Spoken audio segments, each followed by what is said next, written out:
Ms. Carver says her fiancé's drug addiction has almost killed him. Now she's worried if he doesn't get clean, he might not live to meet their new baby. Today on Divorce Court. All rise. The Honorable Judge Starr presiding.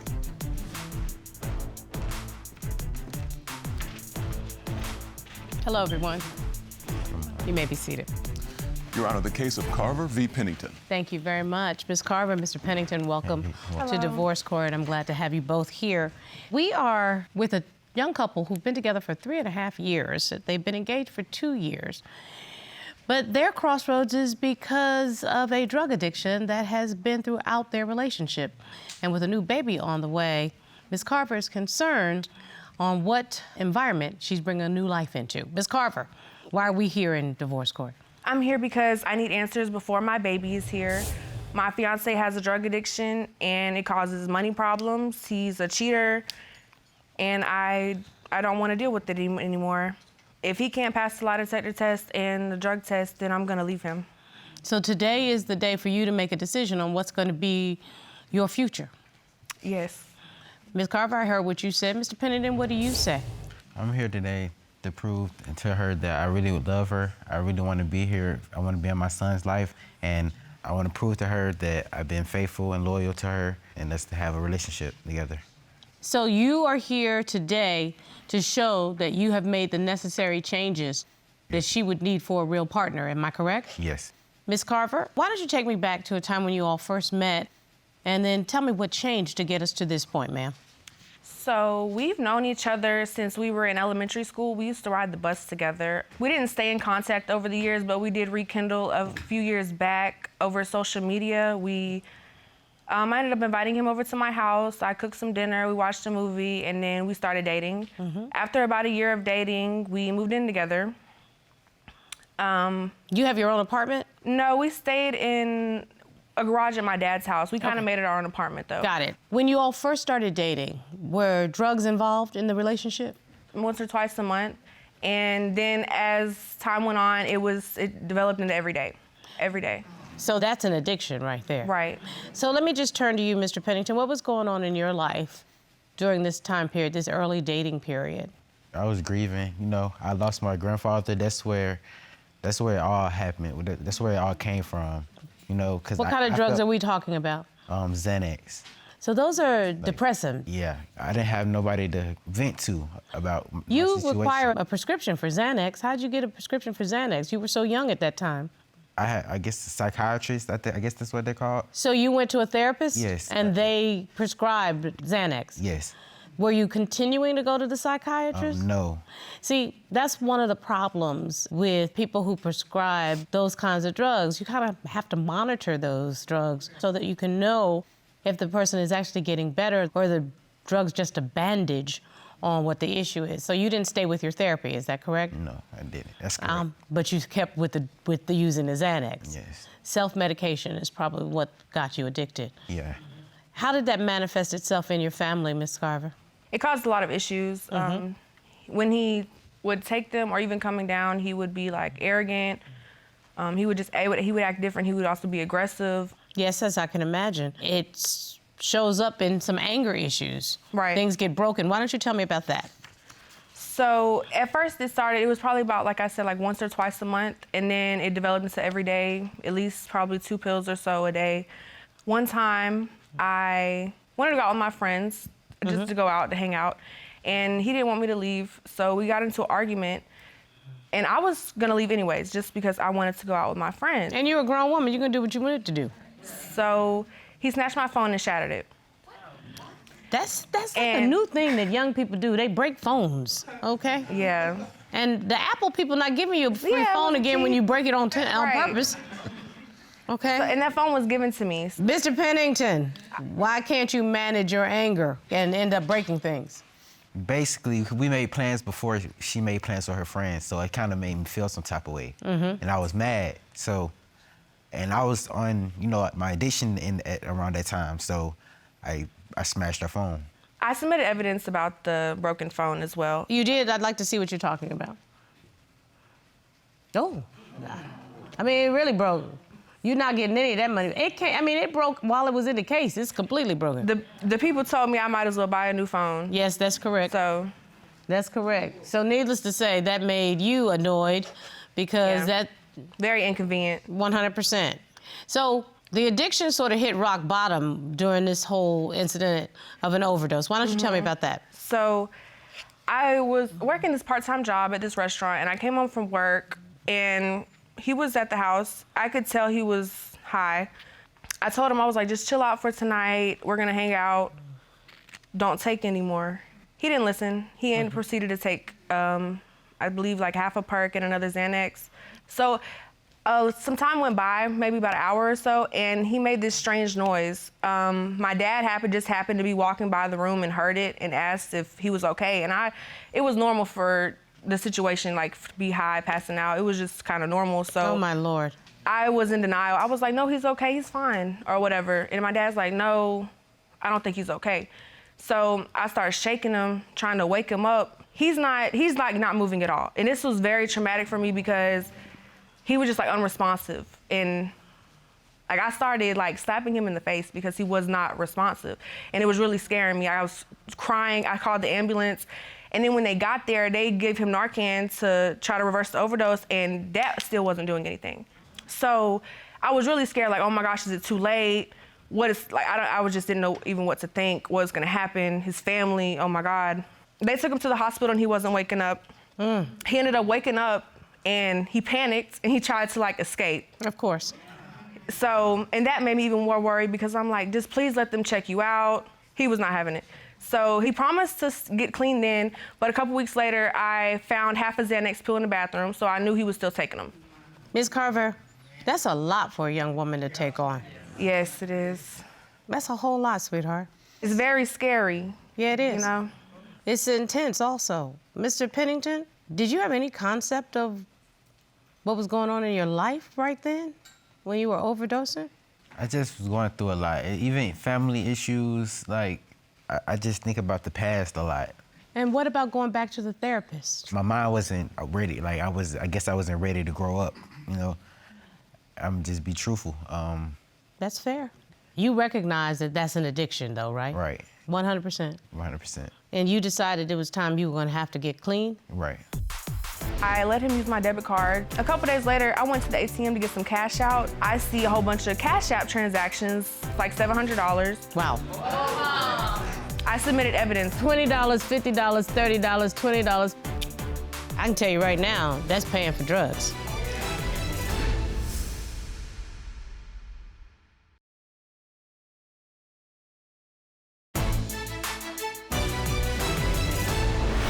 Ms. Carver, you saw evidence that he was still using. Right.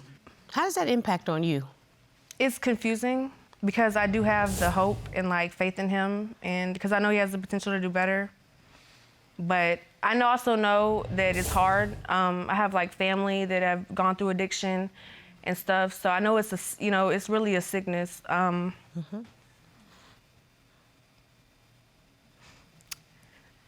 No, don't shake it off. I'm so sure that that's what you do all the time. You just shake it off and you push through. Yeah, pretty much. That's hard on you. For sure. Yeah, it's really hard. I just want him to be able to get better and do the right thing without backtracking. Because I feel like when you relapse, it just starts the whole process all over again, and it's just you keep restarting and restarting. But you know the only way that that's going to happen is with true help. Right. Every time I hear an addict tell me they're doing it, but they're not doing it with some assistance, I know that it's not going to work. Right. Because we all need a helping hand. Mr. Pennington, you know what I mean? Mm-hmm. We all need a helping hand. And Ms. Carver, you can't take it all on your shoulders. Right. I know that this addiction has led to money problems. Yes. There was a time I let him use my debit card for his car insurance because I know he needs to get back and forth to work. So I was like, yeah, you can use my card to pay for the rest of your insurance. So I sent him a picture of my card to just put the information in, thinking everything would be okay. So a couple days later, I went to the ATM to get some cash out so I could get my nails done, and it's declining due to insufficient funds. So he took out more than he was supposed to? Yes. So I'm confused. I started looking through my transactions, trying to see where's my money, what's going on. And I see a whole bunch of Cash App transactions that weren't from me, almost like $700. Wow. I submitted evidence of that as well. I'd like to see that. Oh, good Lord. So it's $20, $50, $30, $20, $50, $30. I can tell you right now, that's paying for drugs. And I can tell you that right now.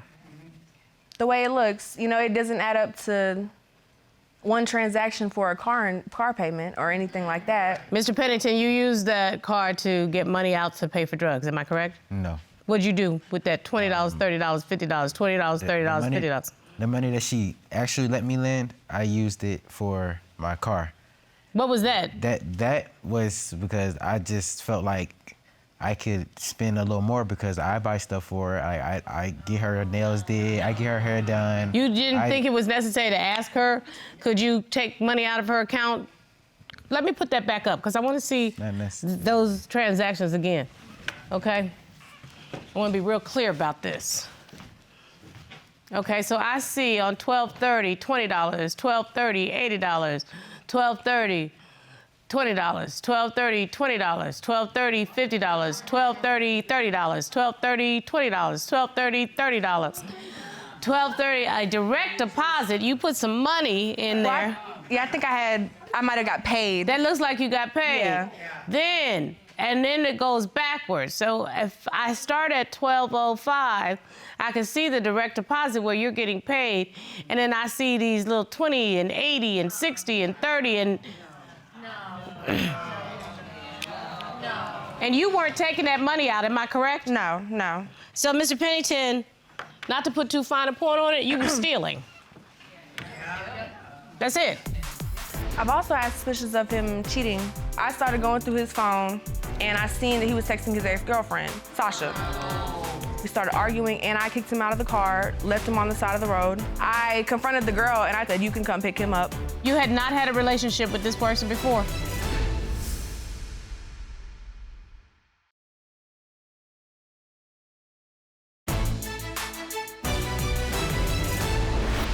You were stealing.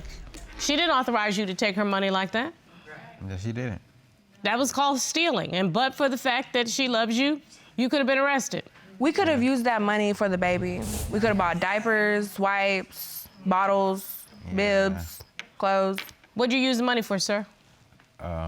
Just clothes for myself. It wasn't around the time that anybody was pregnant. You know, it was. I just heard one of my jurors say, don't you work? Yeah, I work. I know, so then why'd you need to take money out of her account at these little increments? Around that time, I wasn't working.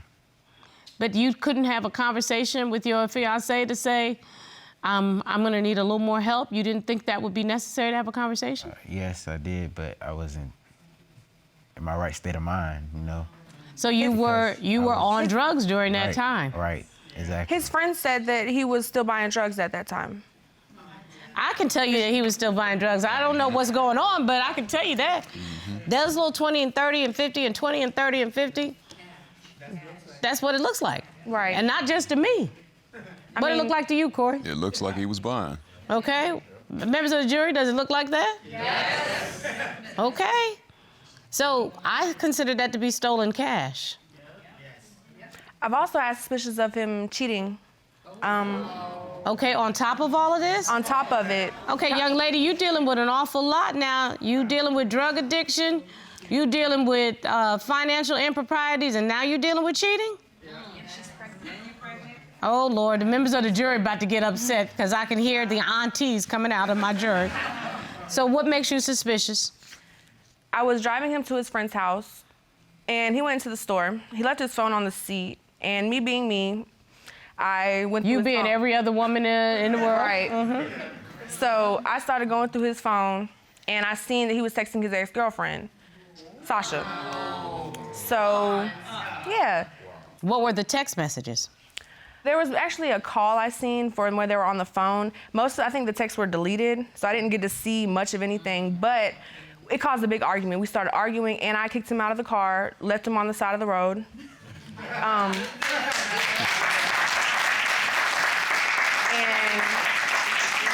And let me guess, Ms. Carver, you said, tell Sasha to come pick you up. Oh, I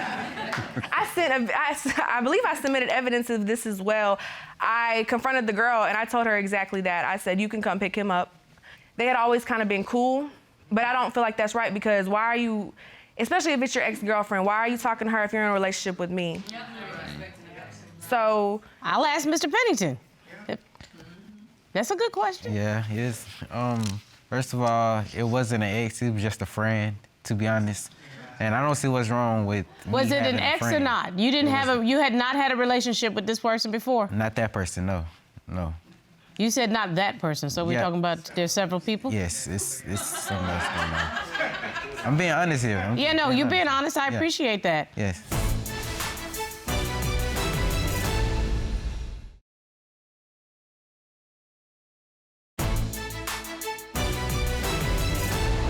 So the text message that she found was not an ex-girlfriend? No, it wasn't. But were you having inappropriate messaging with somebody that Ms. Carver had a reason to be concerned about? I submitted evidence of when I confronted the ex-girlfriend. I'd like to see what the evidence looks like so I can see what you're talking about. Okay, let's see. You can come pick up your man off the side of the road. You did say exactly what I said. That's interesting. We think alike, Ms. Carver, okay? You look dumb hitting me up with a blah who's not yours. He was just blah me and he plays both sides. You can have him, I'm done with him. Girl, you acting like I'm new. I've been here. Ex-girlfriend, so. That's somebody that's in your life, Mr. Pennington. Yeah, friends. We've been friends. I went to school with her. But see, does she know that you are in a relationship with Ms. Carver? I'm pretty sure she did. Okay. So if this is somebody that's considered to be a friend, why wouldn't her response be, no, it's not like that? This is somebody I went to school with. I would not get involved with you in your relationship. She's not that type. She's the drama type. She right Okay. there. So why are you friends with somebody like that? Clearly. With, I'm saying, if I put it this way, she's going to try to buck on her. Just like she said, I've been here. She's trying to be smart with her. She want to start something. No. If I don't want to start something, I wouldn't do that. If you had talked to her before, if you even had previous relationships with the girl, why would you? You're in a relationship with me though, so why are you texting her, calling her on the phone with her? Why is she comfortable enough to say that back to me? Oh, I've been here. You know? That's a good question. Maybe because I was telling them that me and her was on and off. So in other words, you led this friend to believe that you were not as committed to Ms. Carver as the two of you had been operating as, correct? Right. Ms. Carver, there were some additional messages. Yes, that's not the only times. Next time on Divorce Court. I'm reading the messages, they're talking about sex. I believe he said he loved her. I'd like to see these messages. I submitted evidence. I ain't been loyal to anyone in over 3 years. Ain't that crazy? Mr. Pennington, how long have you been clean and sober? 6 months. We did a drug test on you. The results reveal that you tested. The baby is going to need the two. It's either going to be together or as co-parents. In order for us to even know if this is a possibility of you being together, I'd like us to bring in our polygraph expert. Have you had sexual contact with anyone else other than your partner in the past 3.5 years? What was Mr. Pennington's answer? His answer was no. What did the test results indicate? Polygraph examination results indicated.